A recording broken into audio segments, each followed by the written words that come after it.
Welcome to Purpose 360. I'm Carol Cohn. And I'm Chris Noble. And we're on a journey to explore the brightest and most innovative minds and initiatives in social purpose. Today, companies and brands must stand for something meaningful. They have to have a social purpose and bring that purpose forward to their employees, their customers, and their community. Each episode, we're talking to leaders at Fortune 100 companies, global brands, social enterprise startups, NGOs, and everything in between. We'll be taking a deep dive to learn how they are integrating purpose into their organizations to benefit both business and society for enduring impact. Join us.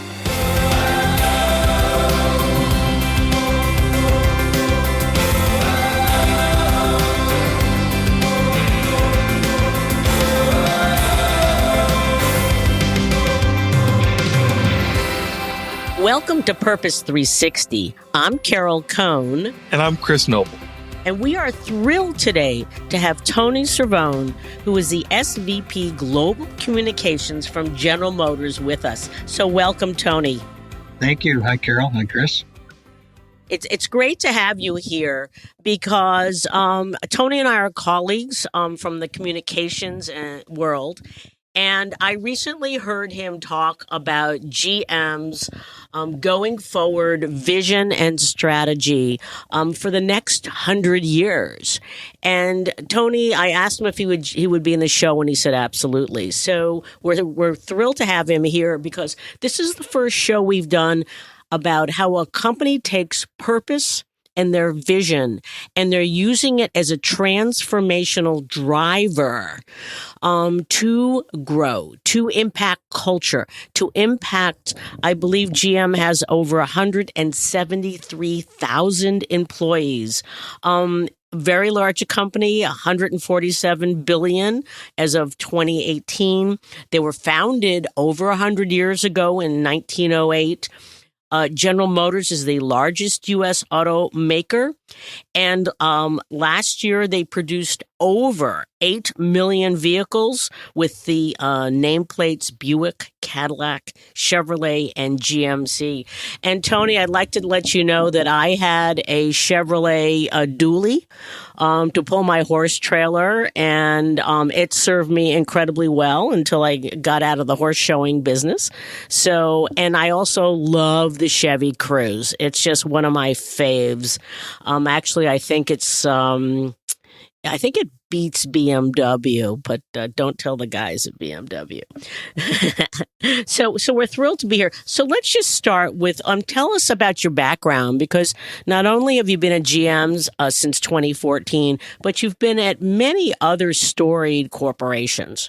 Yeah, so this is actually my second full-time and third stint at General Motors, and then I can fill in the full-time versus part-time piece. But I spent 10 years here between 99 and 09. And prior to that, I had spent 15 years at Chrysler, which then merged into Daimler Chrysler. So all in the communications fields. I left General Motors in 09 prior to bankruptcy and went to United Airlines for a couple of years and worked on the merger with Continental. Then I left that and worked for Volkswagen Group in North America as the EVP of Communications for Volkswagen, its corporate entity, which is the group, and then Volkswagen brands, Audi, Bentley, Porsche, Bugatti, Lamborghini. And then in 2014, as Mary became CEO and got embroiled in a crisis almost immediately, she and I had known each other very well over the course of my 10 years here previous, and we had a conversation, and she kind of asked me to come back, and I came back. And you're on an amazing trajectory. And I'm just curious, what's your favorite vehicle to drive? I'm currently driving a Corvette Grand Sport convertible. Ooh, what color? Black, with a black roof and black interior, and I'm buying it after I drive it. So we can do a drive and buy. So that's it's an exciting thing, and I love driving it. It's a 7-speed manual transmission and ungodly horsepower. That's great. That's great. Fun. Okay, so getting back to the more serious things. I'm just curious about, you've been at so many large organizations and you've dealt with so many auto manufacturers. And in our very transparent world today, what role does purpose play in the automotive industry? I think purpose is it's an interesting concept because I think oftentimes you hear people talk about vision, and you certainly hear the companies talk about branding. And purpose is an entity that kind of it brings it all together, at least for me and how I think about it. And Carol, we've known each other a long time, seen each other present. I look at trying to simplify things very much every step of the way. So when I worked for the Europeans and Daimler Chrysler and then Volkswagen, I lived in Europe with GM for a period of 4 years, and we had the Opel brand at that time. And I used to joke that the brand gods flew over Europe because they were very structured on what the brand meant to the consumer. And it was very clearly defined all the way, through the CI and where you could use it and what it meant and what you were going to promise to the consumer.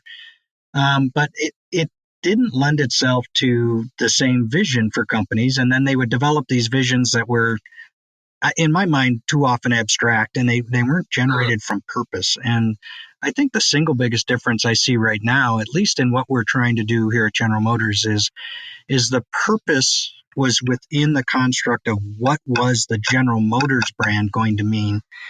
And with that branding, how could you articulate the purpose and then eventually a vision that people could rally around? So I think it's extraordinarily important to define. But if you just leave it to purpose, or just leave it to vision, or just leave it to brand, I think you're sub-optimizing the whole system. I think that's really smart. And I love your purpose. And I talk about it whenever I'm giving a speech because it's to move humanity forward. It's not about just driving from X to Y. So can you give a little bit of dimensionality to what does to move humanity forward mean for General Motors, and then for you as an employee at General Motors? Sure. So as we were developing the work on the GM brand, see, first of all, just a little bit of context. So we sell, as you pointed out, in the United States, Chevy, Buick, GMC, and Cadillac, and multiple brands outside of the United States. And those consumer-facing brands have a definitive consumer promise that we go to market with.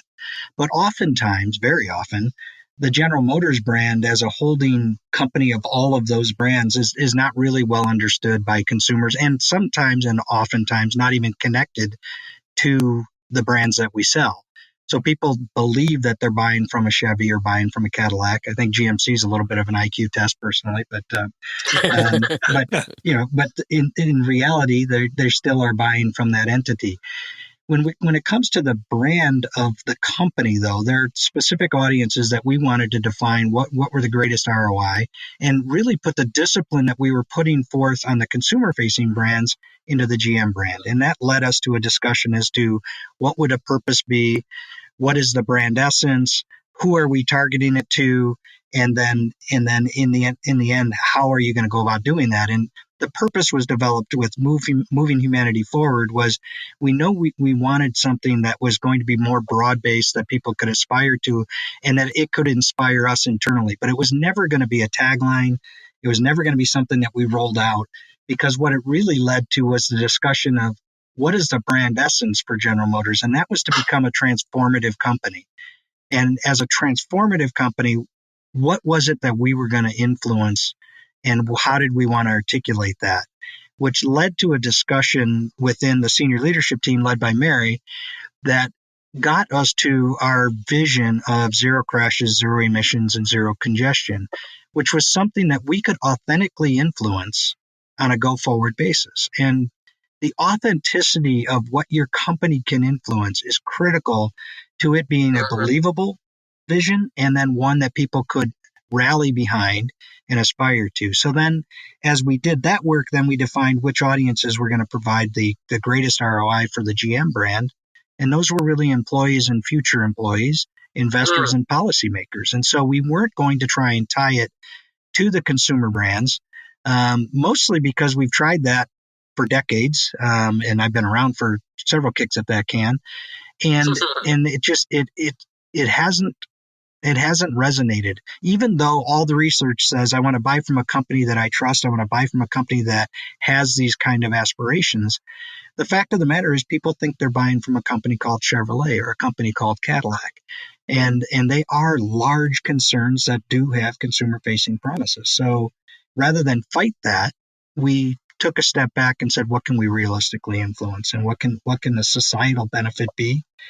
And that this rallying cry is much more than a rallying cry. And frankly, it's bigger than General Motors. Yeah, I think that's really great. And I think that in particular, the way you are having the brand identity of the sub brands, of the own brands, the car lines, different from the brand identity and purpose of General Motors makes a ton of sense. And it also, I think the moving forward vibe is really important. But I also think, just from reading what I've read about Mary and about GM, you do a great job at GM of both honoring and recognizing your past. Good things, bad things, everything, in figuring out what that path forward is. Can you talk a little bit about how your past reflects on that future? For sure. I mean, one of the seminal moments in all of this development work was a meeting we had with Mary where we were talking about what is it that we're going to answer for? What is it that we've developed, maybe on some cases on purpose, providing freedom for people, providing a way to get from A to B, or expanding city centers into rural areas, etc.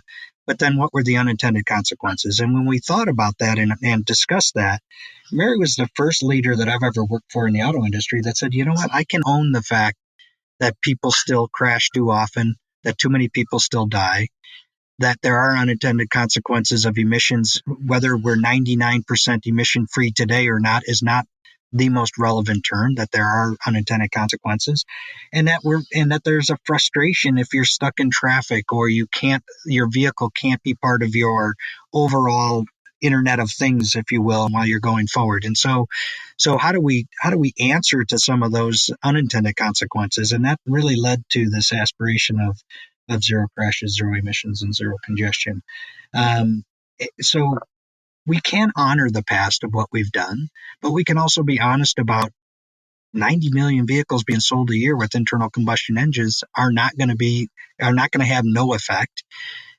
Yes, we could argue for decades that the fastest way to improve emissions in the world would be to get everyone out of their old cars and into new cars. That's true, but that's also not good enough. And it's certainly not what's going to be aspirational for our workforce if we're going to ask them to be transformative in personal mobility going forward. And I'd love to talk some more about your focus on your workforce and the critical need that Mary has stated, very publicly, that your culture had to change. And so can you talk about that, Tony, how the culture has changed? You talked about characteristics in the culture at a recent conference that are very different for GM, and you were very candid about them. Yeah. So when we worked through what was known as the ignition switch crisis, one of the byproducts of the reason that happened was just too little accountability through the company in terms of people feeling that it was always somebody else's job to either raise the flag or question what the results were, or frankly, once the results were starting to come in, whether it was their responsibility or not. And so what Mary said when we went through that and kind of found out what happened, and we did an independent deep dive to figure out what exactly happened, because it had happened 10 years prior to Mary becoming the CEO, at least 10 years prior, maybe 11. And what we discovered was that fundamentally, it's not acceptable to have a culture that doesn't accept the accountability personally on every person. And it was very clear, too, that while Mary was getting a lot of credit for handling the crisis, ultimately, she was charged with changing the fundamental culture of the company. And so Mary was very adamant about this fact that you don't change cultures in general, because that's a big black box that nobody can seem to understand. So how did we dive in and understand what was it that we were going to drive change. And that came down to what behaviors were needed within the company. And those behaviors emanated from the brand work that we did and aligning this and the purpose work that we did and the vision that we did and define specific brands that we were going to have to, or specific behaviors that we were going to have to adhere to and hold each other accountable. You very publicly stated about some traits that Mary has infused into the culture. You say you can't, but I think she's tried. And I think 000 has had the clarity in that call, that mantra, and actually you have a very succinct employee video. And I was just struck by one of your senior executives, unnamed in it, but he said that 000 brought clarity that I have never seen in my career at GM. And this was an individual that you knew had been a GM for 15, 20, 25 years. And so how was he was 35 years? Oh, okay. I was trying to be kind. Okay. So the culture, the traits, talk a little bit about them because they're not the warrior, beat on everybody and win at all costs. No, they're not. The element of what 000 provides is a filter by which we can make decisions on a long-term basis. And let's say you're working on a pickup truck, which most people look at and say, how does that align with a zero emission future? So they work on a pickup truck and they look at it and they say, how do I take weight out of a truck and how do I make it more aerodynamic? And then what kind of engine do I put in it now? And how does that lean toward a more emission-free future and a lean toward this? Because this vision is not something that is going to be a light switch that people are going to flip on and we're going to wake up in 2 years and that's how it's going to work. That's not how the auto industry works. It's never worked that way. And I think oversimplifying it is disingenuous. So allowing people to look at what they do and say, as I strive for my everyday job to make things lighter, to make things more efficient, to make things better, that aligns and it has a level of integrity with it. But then we had to go beyond that to say, okay, this is the aspiration. And Mary very much, Mary's an engineer. And so she gets into the detail and, you can get lost in the detail, which she never does somehow. Or you can really use detail to drive. And we got into specific behaviors that we needed to define for people, whether that was think customer with every decision that you make. So you ask a customer whether they want to drive an environmentally better, more efficient vehicle. Everyone says yes. You ask them to pay for it. Everyone says no. So we've done this for decades. And then we throw up our hands and say, they don't know what they want. Well, that's not the right way to ask the questions. You want a more environmentally friendly vehicle? Yes. Okay, what can I do to help you get there, no matter what it is that you need to choose as a customer? So you can make vehicles lighter. We've taken 500 pounds out of every passenger car that we've introduced over the last 4 years. Every vehicle come, day in, day out and doing that. And that's huge to make vehicles more efficient. We ask people to innovate now. We ask them, okay, don't see the world as it is, see the world as it could be. And you actually put that right in front of somebody and say, we don't want you just to check it off the box and go home. We want you to innovate. We want you to look around corners. It's a look ahead. We need one team because we need an enterprise approach to the business as businesses need to be more agile. So as we go through, and I can go through every one of the behaviors, there's only 7 of them, but we can go through and really define exactly what we expect of every employee. And it's not something that's intimidating. It's something that's freeing. And that's a very different culture for a big old company that's been around for 100 plus years. Tony, I would love you to talk about a few of those other behaviors for our listeners. So I talk about think customer, innovate now, look ahead, one team. Another one is be bold. And that's an interesting one because what we want people to do is have the courage of their convictions to find ways to be influential of the purpose of their conviction. So it's very different than just telling somebody, speak up in a meeting and be obnoxious because you have a point of view that hasn't been well thought through, but you have the courage to speak up. That's not actually being bold. That's actually being reckless. Being bold, though, is articulating your point of view and then engaging in a discussion to explain it so that you can say, if somebody says, I don't understand why you're making that point, you can then have a discussion to get to the root of what it is that you're trying to do. That's a very beneficial discussion for senior management to have with employees, but for employees to have within the fabric of the organization. So to say something doesn't look right and I need to ask questions about that, that's great. If we'd have had that back with Ignition Switch, 10 years prior to 14, so 15 years prior to now, we would have been in a completely different place. And that leads to another one, which is win with integrity, which is, we absolutely need to do the right thing, even when it's hard. And that's the proof of a power of purpose. When it's hard. When it's hard, it's easy to do the right thing when everything's going swimmingly.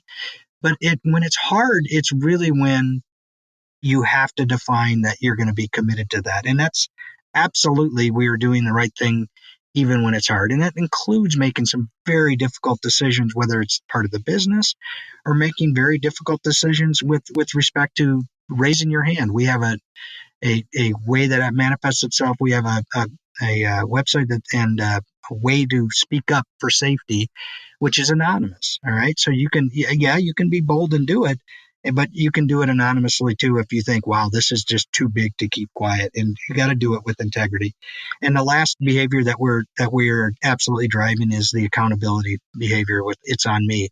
Everyone needs to understand that they have a role to play and don't just punt it off to somebody else. And how often? Yeah, I'm curious. How many times has that anonymous website been activated? Tens of thousands, if not more. A couple of years ago, it was in the 25, 30,000 range of people raising, and we absolutely follow up on every single request. And a lot of them have already been, to be candid, actuated on prior to somebody asking the question.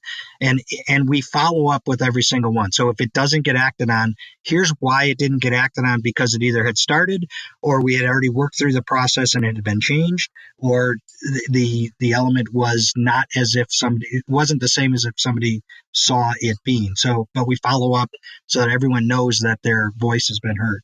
Well, that's very, very impressive. I know that Mary was highlighted in Risk Takers, which was a CNN business report in March 2019.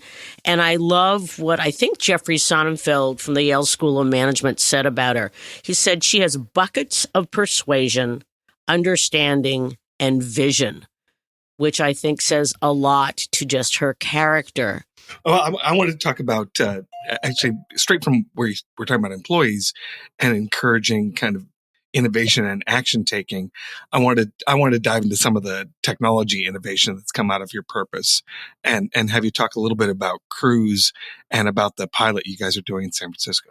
Sure, and it fits into a broader strategy that we laid out in the fall of 2015. So after we got through, so 2014 really was Ignition Switch, and we worked through that. Then we started our work on the branding and what was the purpose going to be and what was the vision of the company. And then as we defined where we wanted to go, we knew we needed to drive decision making that answered this vision. And so one of the ways that we did that was we were going to commit to electrification, and we did.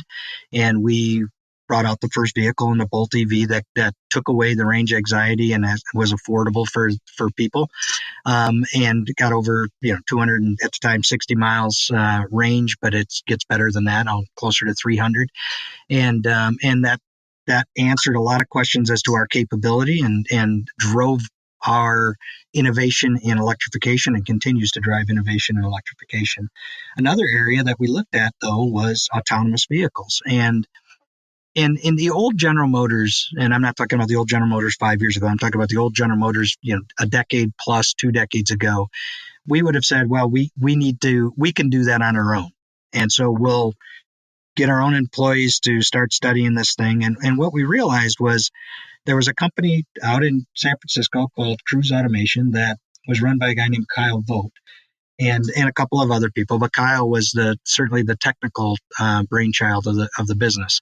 And they shared a lot of the same vision as we did in terms of autonomous vehicles helping drive safety, driving convenience. And they also believed fundamentally that building it off an electrical architecture was the way to go. What they discovered, and as they were working through their system in the fall of 2015, while we were articulating this vision to our investment community and the media, to our employees, they discovered that trying to do it on their own and revamping engine controllers and software to meet the demands of autonomous vehicles every single time an engine computer was updated was kind of a fool's journey. So they and we got together and decided very quickly by the early spring of 2016 that we ought to buy the company, but then we ought to leave it autonomously running in San Francisco, because running in San Francisco is by far the hardest environment to make autonomous vehicles work in.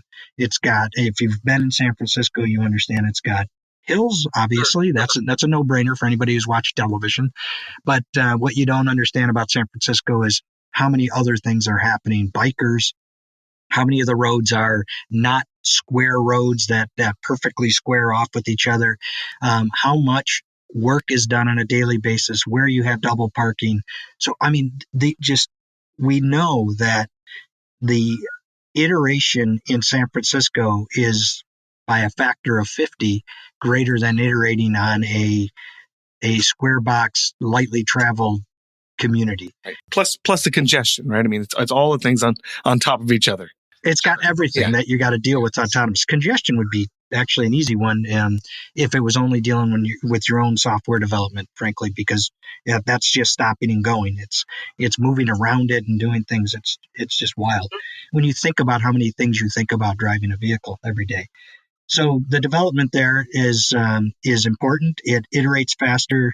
We then combine it with the knowledge that we have of how to make vehicles safe, how to develop them with integrity, how to build them at scale. And we frankly wouldn't trade our hand with anybody. And so they're developing there. We will launch as soon as we feel that it's safer than a human driver and we can take the driver out of the vehicle. And we will, which is not a long way away. It's not decades away by any stretch of the imagination. It's much, much sooner than that. And we will launch it, and we will have a kind of a shared ride share service that will start there. And frankly, if you can get the software working there, the mapping that goes to being able to go to scale in other cities becomes exponentially easier.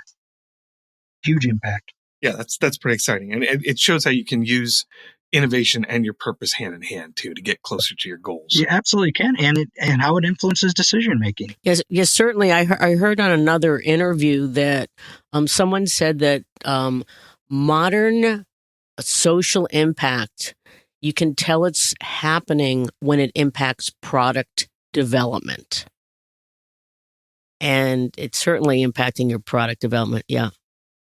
Fundamentally, if you are going to influence societal change, then you've got to have a vision or a purpose, or the combination of a vision and purpose and brand essence that is something you can influence. And one of the issues that I've always had, whether it's in our philanthropic activities or in company visions, is when they try to solve huge issues that they don't have alignment on what they do day in and day out. So how do you get people to rally behind things that are critical problems for the world? Yes, I absolutely get it. Critical problems for the world, but how am I going to influence it? And can I drive social change? And when you look at it that way, you can get pretty specific, yet aspirational at the same time, and have the authenticity that you need for it to be part of the fabric of a company and something that can withstand the test of time. So let's take that point just a little bit further, since you're talking about social change and making that fabric, and actually you open the door to philanthropic as well. Let's switch cities for a minute, leave San Francisco where it is, and talk a little bit about Detroit and kind of the home of your CSR efforts there, and how you're helping locally and what you're looking to do to expand those efforts. We obviously align our promise, if you will, to our vision to all of our work. But specifically in Detroit, it's our headquarters city, and we have some fundamental issues here that need to be resolved. We can align those with our vision. But one of the biggest influences that we need to have to improve Detroit is going to be in education. And so we have really worked very hard to establish a presence in an organization that's called the Detroit Children's Fund, which brings together entities to improve education in Detroit. And we focus on our philanthropic activities between STEM education, advancing safety, and then what we call economic sustainability, and a broad sense across all of our philanthropic activities. But you can't get to STEM education if you don't have the basis of education to start with. And one of the things Detroit has always needed is the ability to answer that bell. And it's been something that's been worked on continually for decades, probably the better part of 2 or 3 decades. And for the first time, we're starting to see some of the work of what this group is doing, combining with the Detroit Public Schools so that we have measurements that are in place so that we can really enhance the education at a base level for the children of Detroit. And we believe it's fundamental to the economic viability of the city overall in the long term. We know that we need to improve the working conditions in Detroit as well. We have learn, work, and thrive as the 3 main mantras in Detroit. And to work, we need to the learn piece I just talked about. To work, we know that there are technical jobs that are available that we could provide training for that are more trade oriented sometimes than in higher education, and those jobs, there's a shortfall of those as well.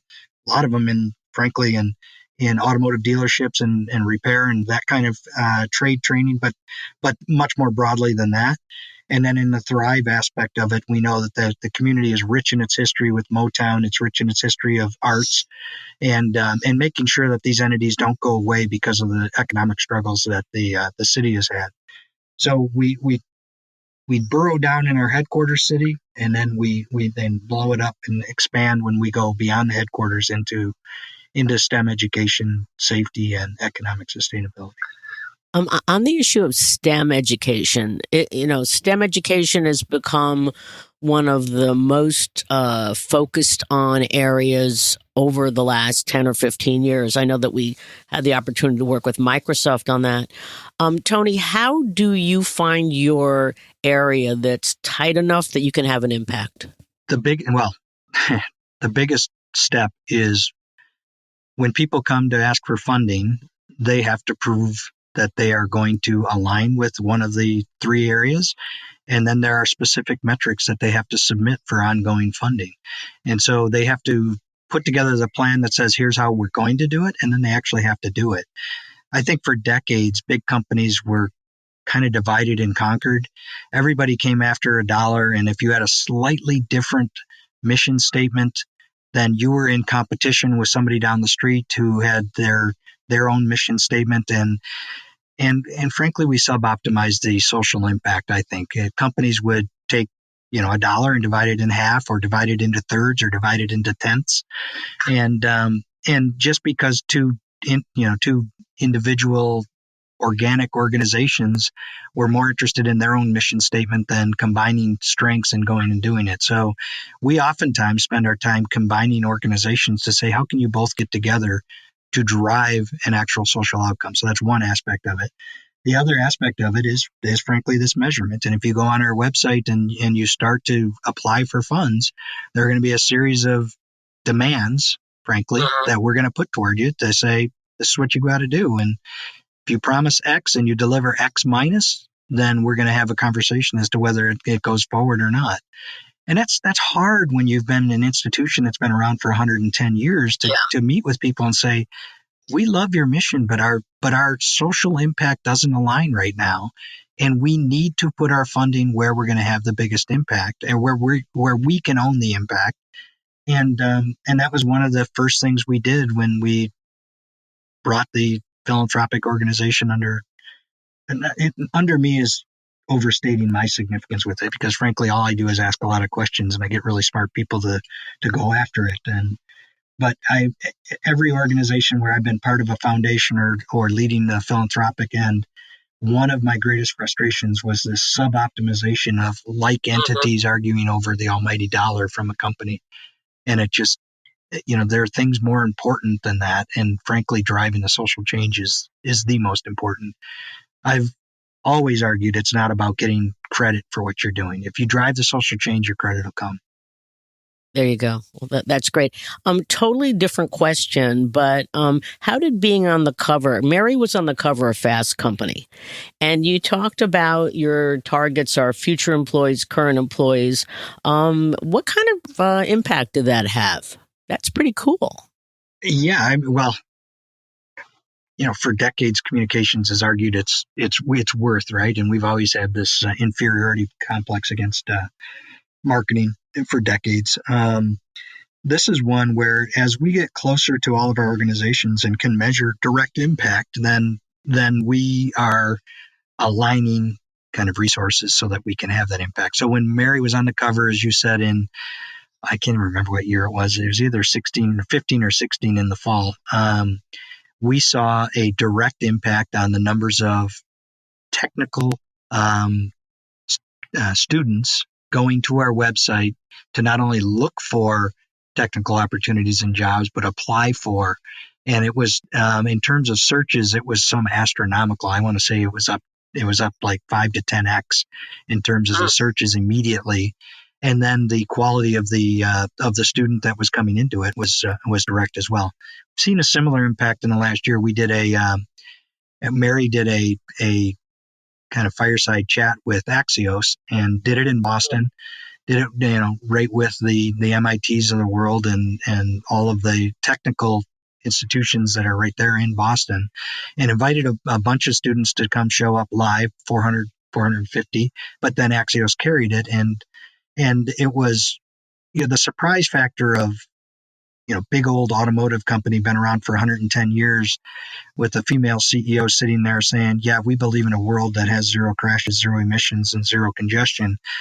We had a huge aha factor there. And then the engagement of what was essentially a one company employment fair was pretty astronomical. And so better to actually just understand when somebody comes to you with an opportunity that says, we really think this aligns with what you're trying to get done.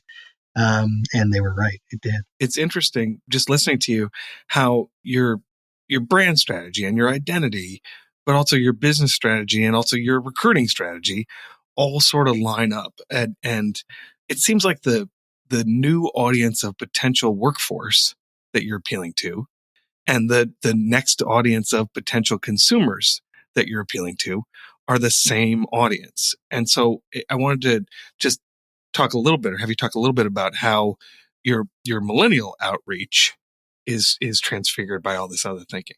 Yeah, I think when one of the real benefits, Chris, that we've had is we haven't gotten too caught up in ensuring the short-term alignment of the consumer brands with the longer-term alignment of the company's vision. Now, that shouldn't be misconstrued to say that they don't need to be complementary. And certainly there are times where people want to look at a brand and say, is it living up to that, when they make that connection? But we knew full well that if we were to influence future employees and they were to understand the vision of this company, and then they were to engage this company, the likelihood would be that they would then understand ultimately which brands belong to this company. Because, as I said earlier, it is amazing how many people don't know which brands, and I don't want to give free publicity to our competitors because their brands often come up as brands that General Motors owns. And but as you engage an audience and they get more familiar with you, you are connecting those dots on a longer term basis. And then the brands that we have need to then reinforce. And so it's important that Chevrolet came out with the Bolt EV, because it was an electric vehicle for everyone at a time when Tesla was frankly electric vehicles for very rich people. And as Tesla's tried to go mainstream, we've seen some of the struggles that they have. We have the capability to do that at the levels that these vehicles start to get accepted. But then we know our role needs to be more broad-based. If we're really going to have credibility with that, then we're going to need to be part of infrastructure. We're going to need to be part of making sure that we develop technically a vehicle that can be charged in about the same time it takes to fill a gas tank. And if you can do that, then the economics work for the quote unquote gas station of the future, which is basically a charging station of the future. And then those economics start to play out. And then the next stage on that is, okay, how do you generate electricity? Then you need to do it with renewables and do that on a go forward basis. That's why this is decades away. This isn't something that you're just going to flip a switch. I mean, we did the 1950s had the infrastructure for the national highway system, and that led to gas stations and everything else proliferating themselves. And you have the same kind of rollout here. It's just going to be transforming to the mid 21st century ecostructure. So how much have you shared 000 with the financial community? A lot. I mean, the ESG is a big deal, as you guys know, and financial community, for us, it's imperative to do this, because if we only speak about the traditional business, then we are going to be largely invested in by value investors who look at us as a stock that provides a great dividend with a very, very attractive return from an earnings perspective, and that is a value long-term kind of investor. If we're really going to get to the growth investors, and those are the investors who are willing to kind of look out in the future and then grow our market cap in a way that is relevant and in a way that is really appropriate when you have companies like Cruise, when you're leading in electrification, when you're going to have an infrastructure for electrification, when you have data management that we have in terms of what's involved in cars, you can provide the privacy that people want, but then aggregate data. Those are all growth industries. And so going to them and having the vision of where we believe that this mobility is moving toward is critical. In fact, the first articulation of this vision prior to buying Cruise, prior to rolling out the Bolt EV, prior to having an investment in Lyft, was to the investment community and the media on the same day. But how do you balance the short term versus the long term? You need to do both. That's the trick. I mean, that's the brilliance of Mary is her ability to understand where the core business needs to perform, not only so that it can fund the long term, but so that it can lay the groundwork for the long term business decisions that we're making. So, we've had a history, 100+ year history, of needing to manage a company for the core business, but then needing to invest in breakthrough technologies. Arguably, we had a period there that didn't go so well when lots of forces lined up against General Motors and ended up in a bankruptcy filing. But those days are we go into it every day saying we're never going back there. So we're going to make the decisions we need to make today that both provide for the core business and provide for the ability to invest in the long term. And frankly, thinking when you're a $150 billion business, you can be a pretty big venture capitalist. And scale, you'd think that the bravado of some others not to be named, they're saying, oh, they'll never get their act together. They'll never get their culture aligned. They'll never innovate. And to hear Mary talk about AVs and EVs and car sharing and also the hard decisions that were made in terms of, downsizing. But she talks very openly. We downsized during a positive economic cycle, so we could help our employees find other positions. And so versus, waiting for the moment when everything goes bad. Right, which has been the history of this industry, is waiting until everything kind of collapses and then you're able to say, well, everybody's doing it. So that's the do it even when it's hard kind of decision. And anybody who thinks that we take any of those decisions lightly because we're only looking at the economics is just crazy. They don't know Mary. And they certainly don't know the management team that exists today. And frankly, we did the restructuring in November because the economy was so strong. Unemployment was practically non-existent if you take away cyclical unemployment. And we were able to offer a job for everybody who was impacted. we have a job for everybody. Now, it doesn't mean it's in the same community. And frankly, if it's in the same community, we work really hard to find a viable alternative for the community that was impacted, and believe that there is such an opportunity to kind of go forward basis. Yeah, very much a multi-stakeholder based approach. So I hate to say that we're near the bottom of our wonderful interview, but we are. You have given us so many insights. So to ask you for 3 or 5 insights for your peers or others who are contemplating significant transformation, culture change, that they need to bring to focus on their purpose and then bring it to life with a mantra. What, Tony, do you think are the most important things for your colleagues or others in the purpose world to consider? So let me preface it by saying, far be it from me to think that I understand all of the challenges that my peers have. I think one of the things I've learned over the years is that until you're walking in their shoes, you probably don't understand the significance. So take all of this with a grain of salt. The first is fairly universal, though, and that's that your purpose needs to be authentic. It needs to be something that you can own and you can influence. Too often, we've got vision statements or purposes that could be anybody's. And while we fulfill our mission of doing our homework assignment when we do that, that's truly not very effective. The second one for me personally is just get started and quit getting hung up on all of the nuance of the verbiage or whether or not marketing's in control or communications is in control. Just start going and then figure out who it is you're trying to influence on a highest return on investment basis. And so that means that you get to limit your audience reach first to test it out so that you get a higher rate of return and you get some wins, which then gets some wind at your back and you can move forward. And so I think too often, at least historically and in my view, the complexity of the everyday for us gets in the way of creating a simple direction. And we pride ourselves on the ability to manage complexity. I think sometimes it's to our own, it undermines what we're trying to get to. So try and be very simple and go after who it is you're trying to get done, get who you're trying to influence, and then what is it you're trying to get done.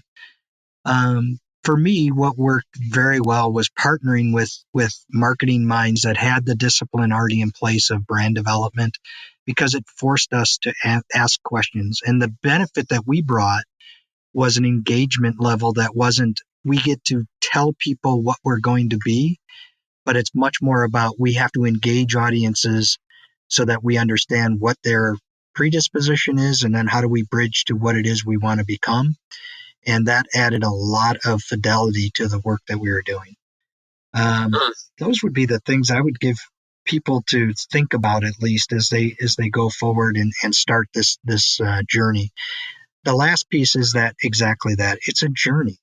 And defining when you won before you started is a very difficult task if you truly are reaching into the future. And as I've been pretty vocal about, our vision is not one that is going to be 2 to 5 years and we're going to look at it and say we've done it. This is something that the C-suite is going to own at this company probably for a decade or two as they're going through it, and maybe longer, to get to the full congestion, full emissions free, full accident free, zero crashes type vision. But it doesn't make it any less valuable today to start that journey. Who should be the ultimate integrator of the journey? Because I'm seeing that you've got the CCO who wants to be. You've got the CMO who wants to do those amazing ads. You've got the head of strategy. I've seen presidents of foundations with MBAs who want to do this. Who do you think should be the integrator of this in companies today?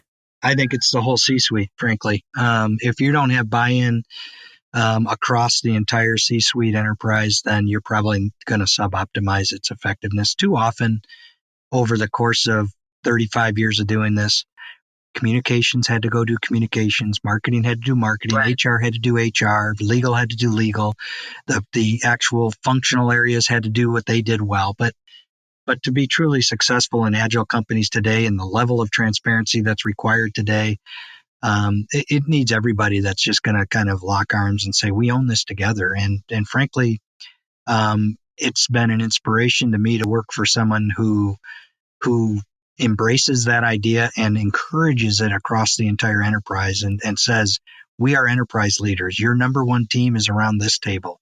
Then you go manage your organization. And Mary has done that, and she's doing it effectively. We never underestimate how much more work we have to do, but we never lose sight of the fact that we need to work well together. Oh, yes. When Mary was asked, I think about CNBC, it's your 5th year anniversary. How are you doing? And they kept trying to ask her to give herself a grade on a report card. And she said, I'm never satisfied with my performance. She's never satisfied with any of our performance. Tony, I think this has been a tremendous conversation. Tony Cervone from General Motors, Senior Vice President of Global Communications. I think that the culture that is evolving very much courses through your blood as well as your brain. So fabulous conversation. I'd just like to close to say that, General Motors' vision, 000. It's a simple mantra, but it's so profound. As one of your colleagues said, it's a message that is greater than General Motors. It's greater than our industry per se. It's about the future of our planet and the future of humankind. It's a compelling North Star for us. It's giving people a different view of General Motors. So today, thank you for sharing with us such great insights about your purpose journey. And I just like to end for our listeners with the question, what is your purpose?